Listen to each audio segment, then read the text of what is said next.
Good morning, good afternoon, good evening, folks. Michael Zuber, one rental at a time. Back with his good friend Matt, the lumberjack landlord. How you doing, buddy? I'm doing super awesome. Excited to be here. Yeah, one of the things that I think we're going to have to increasingly talk about is the consumer, right? If you're on Yes. my channel for any length of time, you know that that is who I focus on, right? For 30 some odd years since getting my econ degree, my focus has been the consumer. And Ray Dalio and others were out. Jeremy Grantham, I think, were out in the last couple of days talking about the consumer. And there's some, I don't know, I'll call them warning signs. Sure. Just in the last 7 days, I've talked about in my daily financial news that savings are falling. We've been hearing about trillions of dollars in excess savings, and that's going to save us and all that nonsense. It's actually down quite a bit. People YOLOing summer. Yes. We have seen credit card balances explode in the last 30 days. That's kind of terrifying. Yep. And you and I experienced the consumer blow up a la '08. So I think there's a lot of people looking at the results of the last 34 or to 45 days, seeing reasons to be uncomfortable, and then extrapolating to this huge tectonic blow up that was the global financial crisis. And I thought we should talk about it because they may or may not be the same. There may or may not be leading indicators, but I think that's an interesting conversation. So talk about what you see or what you experienced in the global financial blow up. And do you see similarities today, or what's going on? I think what was different in the global financial blow up was that we went from decent unemployment to really bad unemployment really fast. Like builders just stopped building. And, a massive part of the economy is construction, certainly in some of the areas that I had units. And so that's what, big surprise, no job, no rent. Yeah. Yeah. Again, the beauty of us talking about this is I've been buying since 2001. Yep. I had over 80 units at the time of the crash. Yep. We had thankfully gotten out of houses into apartments. So I saw this up close and personal. And more importantly, I talk about this in my book, One Rental at a Time. I had friends who did stupid things. Yeah. I think the '08 crash was really fueled by not only bad lending, which was really the crux of the crash, but let's not pretend like YOLO's a new thing. No.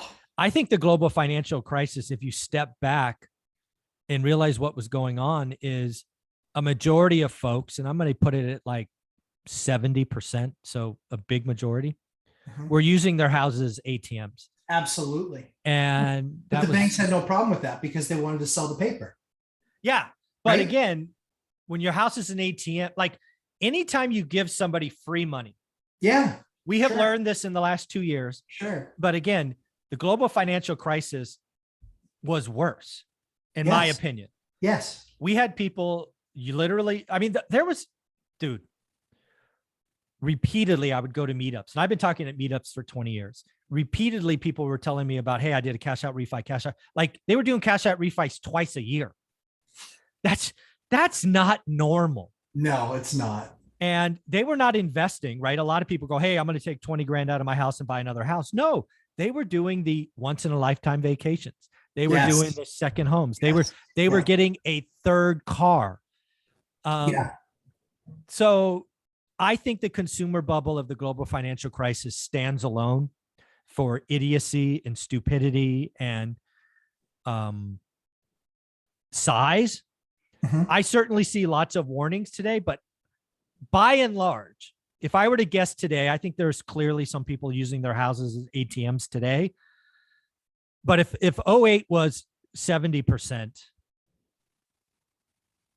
I might put it at 20% today. I just don't hear it as much. And the few people that are, they're buying more properties. It's not like, oh, dude, I bought a vet. They're levering with a purpose. Yeah. They're levering with a purpose. I think that's the first thing. The second thing is, though, the big one on credit card. So I think human behavior is, I just went from one job to another. I'm now making $20,000 a year more in my new job. But summer is now. Summer's now. So I'm going to make 20 more grand this year. Dude, summer's now. Charge it. And so they're taking the 5, 10, 12, $15,000 trip. They're buying motorcycles.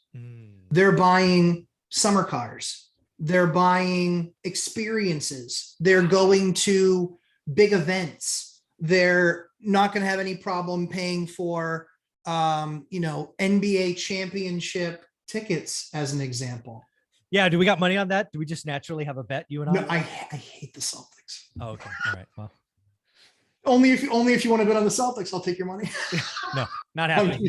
Season ticket holder to the Warriors, not you happening. Don't bet against champions. Never. You don't bet against champions. Yeah. So again, at the end of the day, I think people are looking at these things and saying, experience time now, do it now. Winter's coming. When winter comes, and truly when the winter and fall come, like in New England, man, people are nuts right now on the summer rentals. The prices are way up. The occupancy's all there. That's what people are doing. They're like, you know what? I'm making 20 grand more a year in my job. They're justifying it. Yeah. And they don't have the money, but they do have credit. So they put on their credit. I think that's a lot what's happening. I think the bigger issue, and so I think that's where a lot of that piece is coming. The thing that people are pointing to, that I actually have a friend of mine who's a repo guy, or a friend of my, one of my good friends' brothers is a repo guy. He's like, damn, I'm busy. He's like, and it's a bunch of subprime type of auto loans. He's like, I can't believe these people could get a loan with this. And so he is out straight. He's actually looking to add another truck.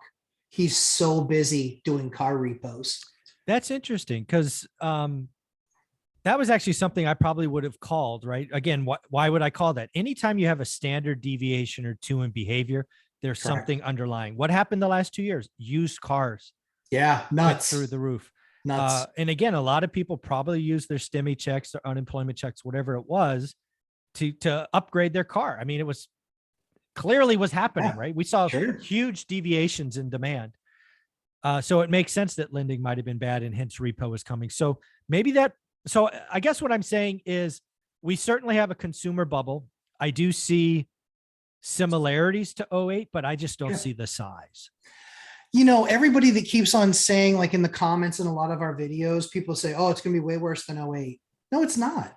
It just isn't. It can't be, because the debt structure is completely different. And that's what kills, is the debt structure. So I think on houses, you and I both know, in working with banks, the last thing they want to do is do a repossession and take that thing back based on what happened in 08. Exactly. They're like, no, that killed us. So what are they doing? They're going to do everything they can to work it out. And so the fraction, the fraction that they force people to go to market with is so they can still sell and say, hey, you're still going to walk away with some money. Yeah. So I think there's a couple of things going. So I will say there's one thing different than last time. And again, I called this out probably 6 months ago, was buy now, pay later. Yeah. Yeah. I think there's a lot of buy now, pay later companies. And, that stuff today is, I understand it's not on the credit report. I believe there's a lot of buy now, pay later companies that are going to go broke. These are essentially bad loans that should never have been made. Yeah. And I think, yeah. So I'll say this right now, buy now, pay later is going to cause a lot of blowups.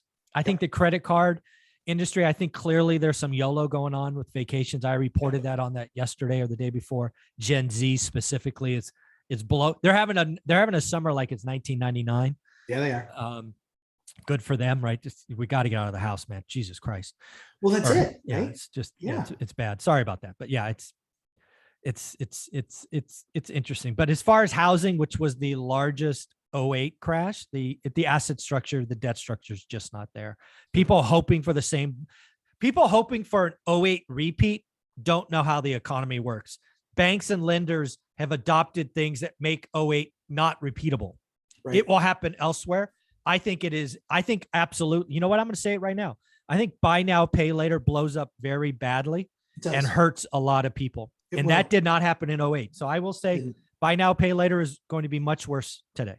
If you ever want to do further investigation on that, look at a company called SoFi. They're doing some loans in that caliber. And that's the stuff where it's like, I forget what the number is. It depends on obviously their book of business, but usually it's something like if more than 8% default, you blow up. Oh yeah. I think they're over 4 already. Yeah. So I'll say right now, again, there's, I think Affirm is a buy now, pay later. I've highlighted a couple of times. Affirm is, yeah. They're, I don't know how their structure works, right? They may create loans, package and sell it. So they take it off book. I suspect that they keep some on book and their balance sheet is about to go boom. I think SoFi actually keeps a lot on their balance sheet. And like I said, at 4, they better package. I don't think they have yet, but I think, I don't know, there's something worth investigating. They're a public company, so they have to disclose, but I think they're over 4% default right now. Wow. This has been a fun conversation. So I do think something will blow up today that didn't happen in 08. That's kind of cool. We stumbled across, but folks, if you're looking for an 08 repeat in housing, not happening. Where can people find you? Lumberjack Landlord on YouTube and Lumberjack Landlord on Instagram at 11:30 a.m. on Sundays. We do the live stream most of the time. Thanks, brother.